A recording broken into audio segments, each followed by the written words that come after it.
교무님 안녕하세요. 네, 안녕하세요. 저도 한미모 한다고 생각하는데 교무님 더 대단하신 것 같은데 빛이 나고 계세요 지금. 사회생활을 정말 잘하시네요. 잘생긴 분께 이런 말을 들으니 굉장히 영광입니다. 잘생긴 우리 윤대기 교우님, 오늘은 어떤 궁금증을 가지고 오셨을까요? 제가 원불교에 관심이 있어서 찾아왔잖아요. 그래서 이제 원불교를 다니려고 하는데 원불교를 다니려면 뭔가 특별한 절차 같은 게 있을까 궁금해요. 혹시 비밀 결사단에 가입해야 되는 것처럼 이런 쌍을 가슴에 품고 다녀야 되는 거 아니죠? 사실 원불교에 가입하시려면 3,000배를 해야 합니다. 3,000배요? 저 원불교는 좀 다니기 힘들 것 같습니다.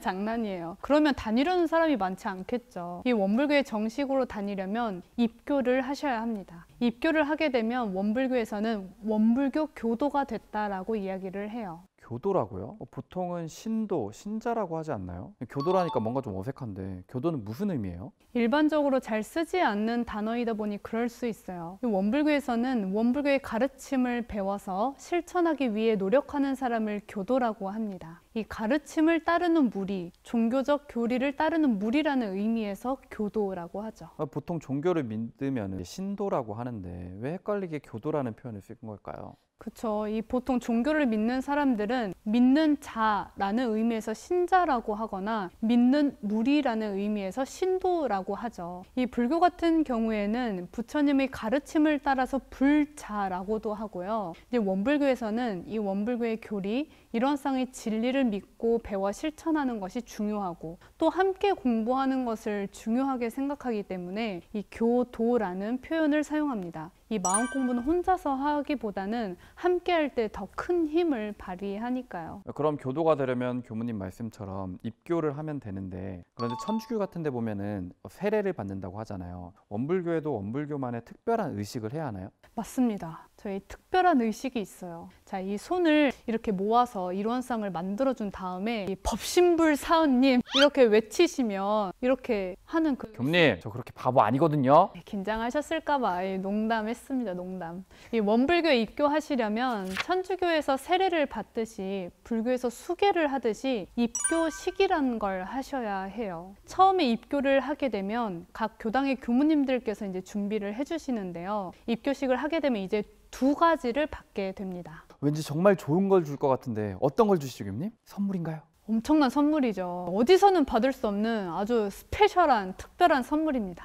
완전 기대가 됩니다. 어떤 거죠, 교무님? 바로 네. 새로운 이름을 드립니다. 이름이요? 갑자기 이름이요? 그 원불교에 입교를 하게 되면 원불교 교법을 믿고 배우기로 맹세를 하는 거기 때문에 이 교도로서 새롭게 거듭났다라는 의미로 법명이라는 것을 줍니다. 이 법의 이름이라 하는 거죠. 법명, 세례명 같은 건가요, 그럼? 네, 맞아요. 바로 알아들으시네요. 세례명과 비슷한 맥락입니다. 그 원불교의 교법으로 새로운 삶과 새로운 서원을 세웠으니 이 새로운 이름을 통해서 원불교의 교법을 잘 지켜나갈 수 있도록 이끌어주는 것이죠. 좋습니다. 새로운 이름 굉장히 흥미로웠어요. 근데 분명히 2가지를 주신다고 하셨잖아요. 나머지 하나는 무엇이죠? 이 대기교우님을 보호해주는 최고의 선물을 줍니다. 정말 기대가 되는데요. 뭘 주시나요? 지금 바로 공개해 주세요. 바로 계문을 드립니다. 이 원불교의 교도가 되면 계문을 일일이 지키고 실행해야 돼요.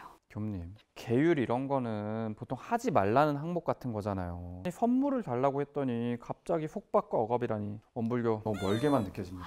속박이라뇨. 이 속박과는 이 거리가 멀어요. 이 하지 말아야 할 항목이 계문인 건 맞지만 이건 처음으로 마음 공부를 시작하는 사람들에게 이 마음 공부를 더 잘할 수 있게 도와주는 장치가 됩니다. 엄청난 선물이죠. 또 하나를 더 드려요. 다른 하나는 뭔가요? 바로 교도로서 지켜야 하는 사종 의무를 드립니다.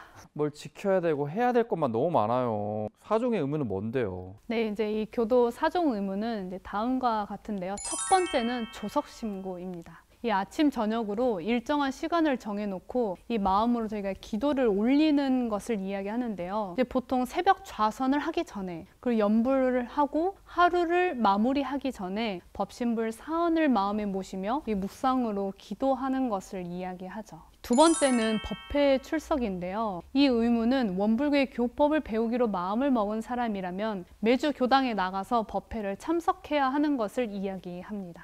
세 번째는 원불교에 입교를 하면 이 보훈 헌공의 의무가 있는데, 이것은 우리가 모든 관계가 이 은혜의 관계라는 것을 저희가 배우게 되는데요. 이 서로 없어서는 살 수 없는 관계라고 한다면 그 은혜에 보훈하고 보답하는 것이 마땅합니다. 그래서 우리가 생활 속에서 근검, 절약, 절식의 생활로 저축한 금액을 통해 어려운 사람을 도와주거나 이 공익사업에 마음을 모으는 것이 보훈 헌공입니다. 이 네 번째는 입교연원. 입교연원은 원불교 교법으로 마음 공부를 해 나가는 가운데 나만 이 좋은 법을 알 수 없다. 그래서 이거를 내 삶에 적용시키는 것뿐만이 아니고 내가 도움을 받은 주변의 다른 사람들에게 나눔으로써 이 도움을 필요로 하는 사람들, 그 분들에게 교법을 전하고 입교하도록 돕는 것을 말합니다. 교수님, 갑자기 뭐가 굉장히 많아졌는데요. 원불교 교도가 되면은 이 네 가지를 무조건 지켜야 된다는 거죠. 일단 첫 번째, 조석 심고의 의무, 법회 출석의 의무, 보훈 헌공의 의무, 입교 연원의 의무. 이 네 가지 맞나요?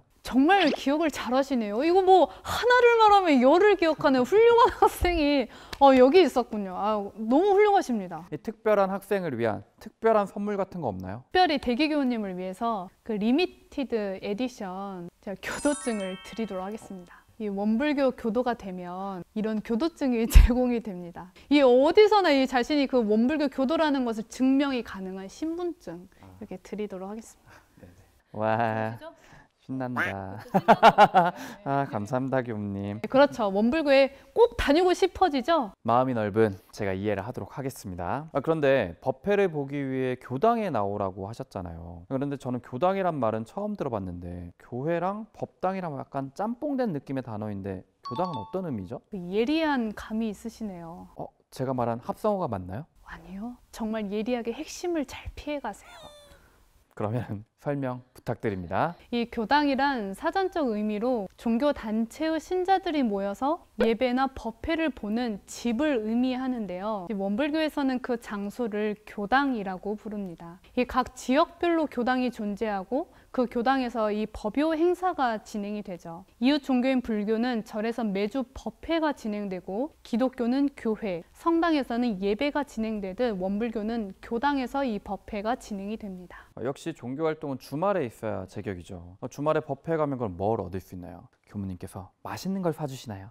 그것보다 더 좋은 걸 주죠. 왠지 갑자기 예상이 가기 시작합니다. 맞습니다. 이 생각하신 대로 마음 공부를 잘할 수 있는 방법을 알려드리고 공부를 도와드리죠. 너무 행복해 보이시는데 그 교당에 꼭 나와야겠죠? 네, 마음 공부를 배울 수 있다면 그렇게 나쁘지 않은 것 같네요. 구체적으로 법회 가면 뭘 하게 되는 거죠? 이제 매주 법회에 오게 되면 각 교당에서 교무님께서 정성스럽게 준비한 설교를 들을 수 있어요. 뿐만 아니라 한 주 동안 공부하면서 이 궁금했던 내용이나 다시 정확하게 알고 싶었던 것들을 묻고 교무님께서 또 대답해 주시고, 이런 문답 감정의 시간을 가질 수 있습니다. 이 설교를 통해서 좋은 말씀을 마음에 새기고 내 스스로의 어떤 변화의 계기를 맞이하는 것도 이제 중요하지만, 정말 중요한 시간은 바로 법회에 참석해서 내가 한 주간 어떻게 살았는지를 점검받고 확인해서 궁극적으로 나의 삶을 이 변화시켜가는 것입니다. 그럼 교무님께서 법회에 가면 점검을 해주시는 거네요. 약간 학습지 숙제 같은 느낌인데 제가 그런 숙제를 정말 안 해갔거든요. 네, 너무 어렵게 생각하실 건 없고요. 이제 원불교의 마음 공부는 굉장히 사실적이에요. 그러니까 단순히 내가 잘 살았다고 이야기하는 수준이 아니라 모든 교도가 이 일기를 기재함으로써 이 자신의 현재 수준과 진행도를 체크하고 확인하게 공부의 구조를 만들어 놨습니다. 그렇기 때문에 한 주간 자신이 확인하고 기재한 일기를 가지고 교무님과 이렇게 이야기하면서 그걸 확인하고 점검받을 수 있는 거죠. 초등학교 때도 밀려서 잘 안 썼던 일기를 이 원불교에서는 마음 공부로 저 원불교 다니기 힘들 것 같습니다. 아니요. 너무 어렵게 생각하지 마시고요. 이 처음부터 막 어렵게 많은 것들을 기재하라고 하지 않습니다. 저희는 이 수준별 학습이 기본이고요. 처음에 원불교에 막 들어온 사람들에게는 정말 간단한 부분만 체크하도록 지도하고 있어요. 예를 들면 우리 사정오물 중에 조석심고 지키는 걸 해보자. 그걸 마음을 먹고 했는지 안 했는지 체크하고 다음엔 더 지킬 수 있도록 점검하고, 이렇게 차근차근 횟수를 늘려가는 것부터 시작하는 거죠. 이 작은 것부터 연습을 하면서 공부를 하니까 걱정하지 않으셔도 됩니다. 일단 마음 공부에 도움이 된다고 하시니까 제가 속는 셈 치고 한번 믿어보도록 하겠습니다. 근데 원불교는 참 신기하네요. 마음 공부를 일기로 쓰네요. 학생들처럼. 소태산 대종사께서는 남녀노소 선악 귀천을 막론하고 누구나 가르침을 받고 삶을 변화시킬 수 있는 마음 공부를 말씀하셨어요. 이제 그렇기 때문에 누구라도 할 수 있어야 그 의미가 살아나는 거다. 이제 그래서 심지어 당대에는 글을 모르는 사람도 많았거든요. 그래서 그분들은 어떻게 할 수 있도록 안내를 했냐. 이 검은 콩, 흰 콩, 이걸로 이 실행 여부를 확인하게끔 그 지도를 그렇게도 하셨다고 해요. 참 신기하죠. 확실히 그렇게 하면은 글을 모르는 분들도 공부를 하실 수 있겠네요. 그럼 주말에는 법회에 참석해서 그 공부를 확인받고 각자 삶으로 돌아가서는 스스로 공부를 실천해보고 그렇게 서로 상호적으로 공부가 이루어지겠네요. 하나를 말하면 열을 한다고 대기교님 일목요연하게 아주 확실하게 잘 아시네요. 제가 교도증도 드리고 특별히 그 염주도 드리도록 하겠습니다. 그러니까 끝나고 입교 원서 쓰고 가시죠? 이 약속? 입교 원서 약속. 맞는 거죠? 설득을 정말 잘하시네요. 입교. 오늘 제가 말씀을 드렸던 거는 이제 원불교 이 교도라는 의미, 그리고 교당에 대한 개념, 그리고 여기에서 이루어지는 법회, 그리고 이제 원불교 교도가 되면 기본 사종 의무, 어떤 계문이 주어지고 하는 것들을 저희가 오늘 함께 알아보는 시간을 가졌습니다. 어떻게 좀 잘 이해가 되셨나요? 교무님 설명을 너무 일목요연하게 설명을 해주셔서 제 마음속에 지금 꼭 담아두고 가기 전에 꼭 입교양서 쓰도록 하겠습니다. 알겠습니다. 감사합니다. 네, 감사합니다, 교무님. 네.